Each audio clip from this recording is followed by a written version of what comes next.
semacam sinisme pada para purnawirawan ini. Tapi kita mulai melihat bahwa mereka, purnawirawan ini, kendati datang dari tradisi Orde Baru yang sering disebut bahwa ini jenderal-jenderal Orde Baru, tetap ingin melihat ada kejujuran di dalam sikap politik Jokowi, termasuk sikap yang harus diambil oleh Presiden Prabowo terhadap kondisi negeri ini yang dikhawatirkan akan menularkan semacam sifat kebohongan dari Presiden Jokowi. Kan pembuktian itu mudah sekali karena di belakang kasus-kasus ini ada sesuatu yang berulang, berpola itu. Mulai dari soal IKN atau sebelumnya lagi bahkan SMK itu udah bohong. IKN ada sekian ratus MOU itu juga bohong. Jadi sebetulnya ada presiden di dalam sifat kepemimpinan Jokowi untuk berbohong. Ada 1.000 triliun, ada berapa 15-16.000 triliun di kantong saya. Kan semua itu menimbulkan tumpukan sebut aja tumpukan kecurigaan bahwa Jokowi memang adalah seorang ya dalam secara psikologi adalah pathological liar itu, seorang pembohong yang absolut itu, yang nggak mungkin diubah lagi wataknya. Jadi sekali lagi keterangan yang beredar yang seolah-olah sinis pada kalangan purnawirawan ini harus kita lihat dari segi upaya mereka, bagaimanapun mereka adalah perwira-perwira yang berupaya untuk memuliakan negeri ini, memuliakan republik, supaya tidak ada sejarah republik di mana pemimpin itu datang dari cacat moral yang fatal. Itu dasarnya kan. Jadi sekali lagi kita menganggap bahwa suara para jenderal ini, purnawirawan itu betul-betul semacam endapan terakhir dari kecurigaan mereka terhadap apa yang dibicarakan selama ini oleh netizen, yaitu Jokowi ijazahnya palsu itu. Nah, kalau kita balik pada prinsip bahwa yang memalsukan itu, ya secara hukum pemalsuan itu adalah hal yang melanggar hukum itu. Tetapi seorang kepala negara memalsukan sesuatu, itu problemnya bukan sekedar hukum, tetapi peradaban politik kita. Atau bahkan kita bisa katakan bahwa nilai utama dari seorang pemimpin adalah menghormati hak rakyat untuk bertanya. Dan harus dia jawab itu. Bukan dia tunda jawaban itu lalu nunggu sidang pengadilan. Buat apa sidang pengadilan membuktikan legal tidaknya ijazah itu? Kan yang dituntut bukan soal legal tidaknya, kejujuran Jokowi untuk datang pada publik mengatakan ini ijazah saya tuh. Jadi serahkan ijazahnya biar publik tahu bahwa itu asli, itu palsu tuh. Kan sampai di situ aja tuh tuntutan warga negara tuh terhadap kepala negara yang dipilih secara demokratis, kalau dianggap itu demokratis tuh. Tapi justru karena sifat Pak Jokowi yang denial ini, maka orang merasa bahwa sifat-sifat demokratis memang tidak ada pada Pak Jokowi. Bahkan orang mulai menghubungkan bahwa sifat tidak demokratis itu bahkan hendak diwariskan pada saudara Gibran yang karena wakil presiden. Saya kira itu yang mesti kita lengkapi dalam melihat secara fenomenologis masalah ijazah yang dituduhkan palsu oleh rakyat Indonesia ya, oleh entah dia satu orang, dua orang itu nggak ada soal, tapi warga negara bertanya pada presiden, mana ijazahmu?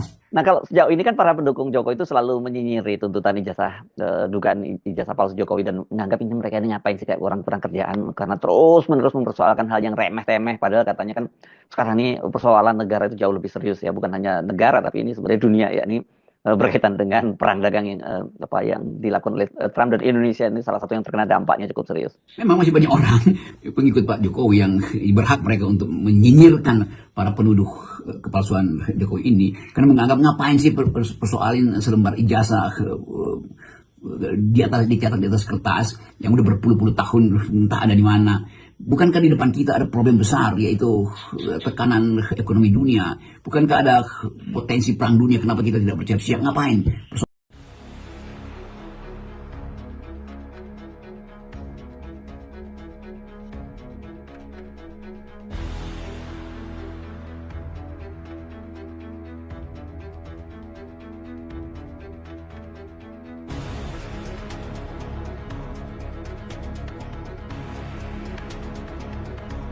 Ada ini kasus besar kayak gini, Menteri Pendidikan nggak nongol-nongol batang hidungnya.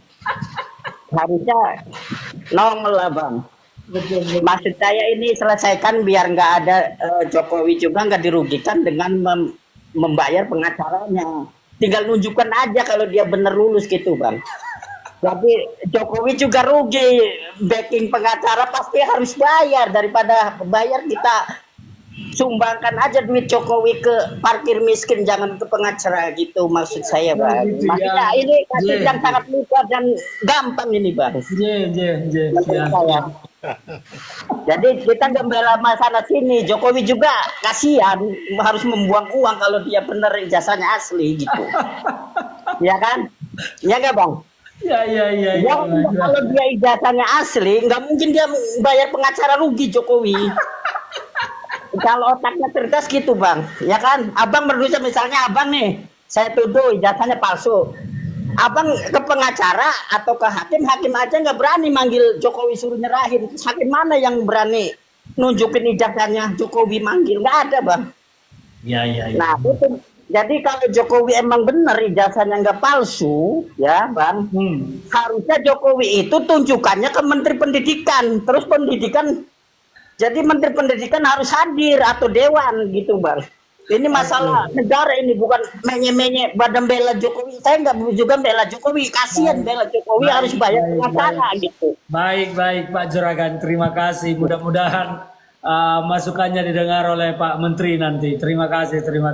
Oke, kita ke Jeko Julian ya. Oke, Bung Jeko Julian silakan. Iya, saya sih mengikuti ini Bang Ferdinand. Jadi kalau terkait ijazah Jokowi itu saya rasa sudah banyak lah ahlinya itu. Ya. Sudah ya kan sudah selesai itu kalau saya bilang. Karena sudah 2 periode dia jadi presiden, ada orang yang masih meragukan ijazahnya juga, jadi wali kota yang menyeleksikan juga orang-orang bukan orang-orang sembarangan itu, Bang Ferdinand, ya kan menurut saya seperti itu sih. Ya. Gitu. Terkait isu yang beredar di media sosial ini kan ya memang seperti itulah media sosial. Ya. Gitu kan. Ya pro kontra itu biasa. Betul sekali. Gitu. Tapi itulah bernegara kan begitu. Itulah bernegara. Kita punya pendapat yang berbeda itu sah-sah saja.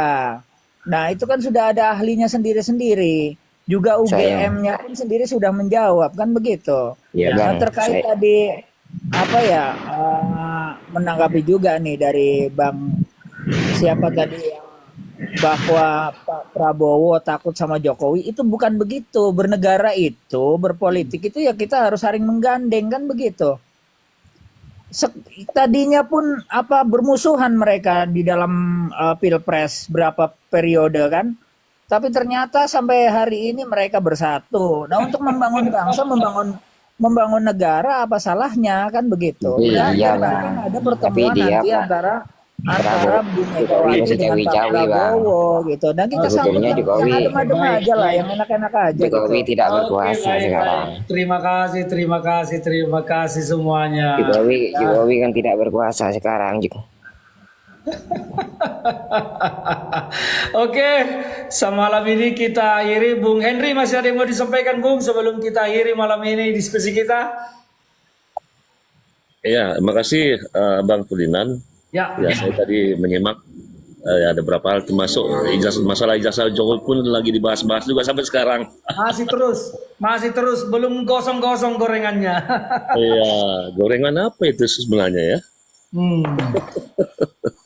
Tapi kalau nonton wawancara saya di Akbar Faisal Unsensor, mungkin Bang Henry akan sedikit dapat pencerahan soal apa sebetulnya yang terjadi terkait dengan isu ijazah Pak Jokowi ini. Di channel YouTube saya juga sudah saya sampaikan analisisnya.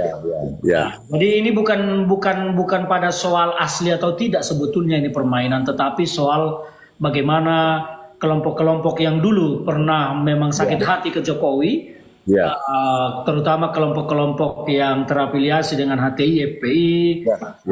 Iya, pergolakannya di situlah. Makanya judulnya saya bikin di situ di waktu di Akbar Faisal itu adalah politik balas dendam terhadap Jokowi. Jadi bukan asli tidaknya, mau asli mau palsu sebetulnya udah lewat masanya. Tapi ya itulah.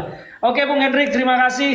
Oke, sama-sama Bang Kita Ferdinand. cukupkan teman-teman yang sudah hadir, yang tidak bisa juga saya baca komennya semua. Saya ucapkan terima kasih. Besok kita bertemu lagi. Malam ini saya upayakan setiap hari kita akan hadir diskusi begini. Kita ngobrolin apa saja, politik, hukum, ekonomi, dan lain-lain semuanya. Yang penting tidak boleh bicara agama orang lain. dan tidak boleh menggunakan bahasa yang tidak sopan. Oke, Ya, betul, salam betul. hormat dari saya untuk semua. Selamat malam. Dan benar-benar apa yang akan menjalankan janji Jokowi di dalam waktu kampanye akan membasis mafia apapun itu. Tapi setelah benar-benar dia bekerja, ditendang semua sama beliau. Dari mulai Rijal Ramli mengusut mafia ekspor impor, tendang sama beliau. Ya kan, Susi mafia kelautan ditendang sama beliau. Terus itu siapa yang menteri yang tentang Freeport, mafia Freeport Ya, ditendang. terus lalu itu Gatot Nurmantio Terus Gatot Nurmantio penyelundupan senjata ditendang sama beliau. Terakhir Pak Anies ada mafia di dunia pendidikan ditendang sama beliau. Nah para cecunguk-cecunguk ini nggak suka karena dia berbasis warisan pemikiran dengan dia. Ini yang saya katakan. Nah, terus parahnya lagi dikuatkannya. Kenapa kita tuh mencurigai ijazah beliau tidak yakin dengan keasliannya beliau tentang sarjana dan SMA-nya? Karena kita melihat apa? Praktek kinerja dan praktek di lapangan Jokowi selama 10 tahun saya lihat.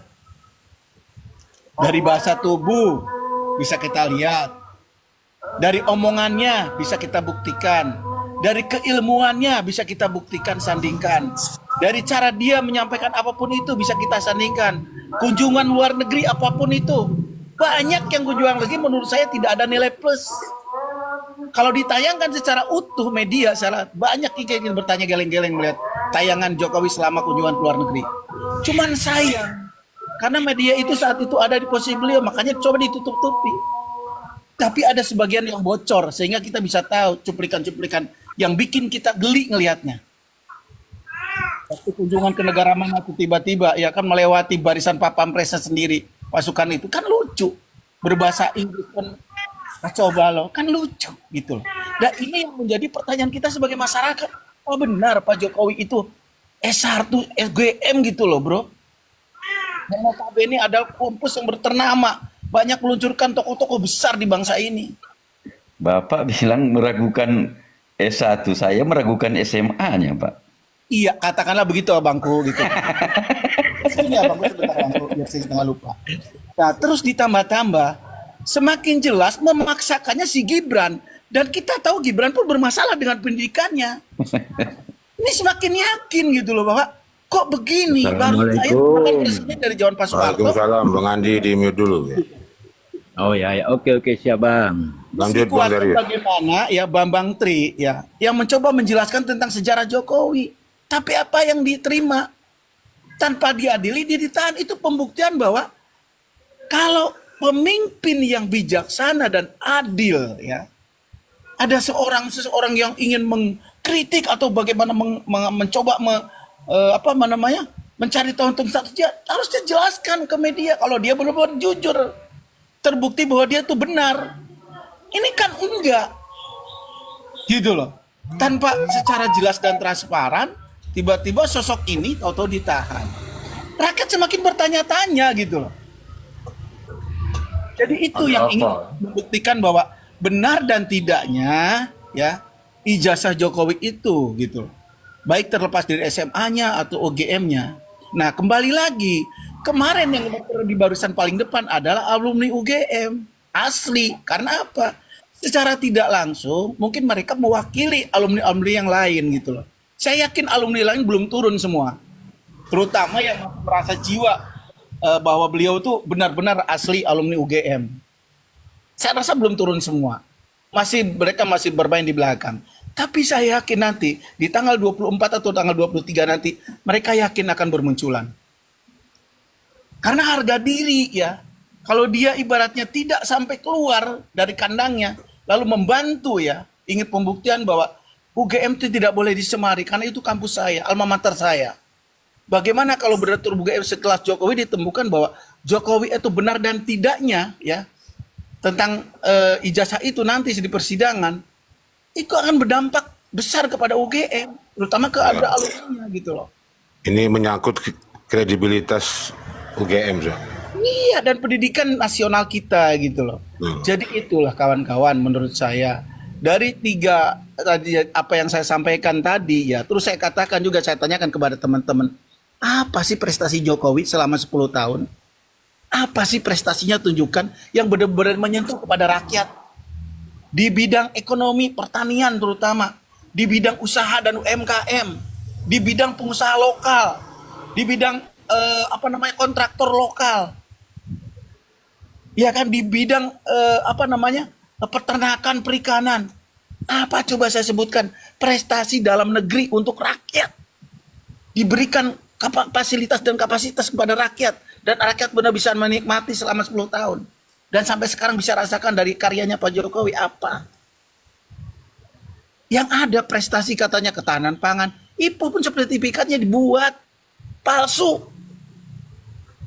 Janji ingin membantu petani di Madiun yang katanya untuk membuat alat pertanian pun tidak dilanjutkan, hingga merugi orang tersebut usaha itu. Dan banyak hal. Tapi lebih kepada kepentingan asing yang diutamakan.